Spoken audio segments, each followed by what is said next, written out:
This is the Castillo de Eneriz Chardonnay from Navarra in Spain. Yes, made by one of our favourite producers, Victor Manzanos. This wine comes from a little-known region right next door to Rioja called Navarra. It shares a border with Rioja, and Victor grows grapes in both regions, a mix of Riojan classics as well as more international varieties like Chardonnay.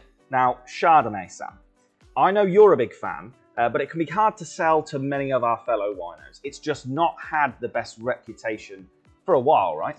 Yeah, you're right. After a long period of fairly terrible winemaking, masked by very over-eager use of oak, Chardonnay has gained itself a bit of a reputation and can be quite a Marmite wine. However, of all the grapes out there in the world to try, Chardonnay really should be the least likely to polarize people, as it's just so versatile. And really, how it tastes is completely down to where and how it's grown, not the grape itself. Chardonnay is great at reflecting where it is in its flavour. Okay, so what can I expect then from a Chardonnay from north of Spain? Well, we're still pretty warm in the north, but Chardonnay is very tolerant of that, maintaining its acidity. The Atlantic isn't that far away though, cooling the region down with ocean breezes. There's no oak here in this Chardonnay, and all the fermentation was done in steel rather than in barrel. This isn't to be cheaper or anything, or more modern, it's to avoid imparting any flavour, keeping the wine style super fresh and fruity.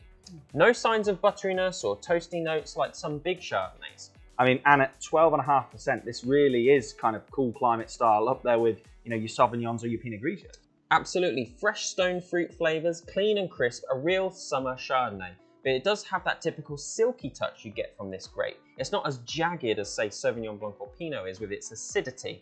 Worth a try if you find those types of wines a little too astringent. Yeah, I was never a fan of those tongue-meltingly high-acid whites, and this is a little bit more in my wheelhouse. What sort of things are we pairing this with? Great one for light chicken dishes with this, a chicken salad or a pasta dish. Oh, great stuff. Cheers.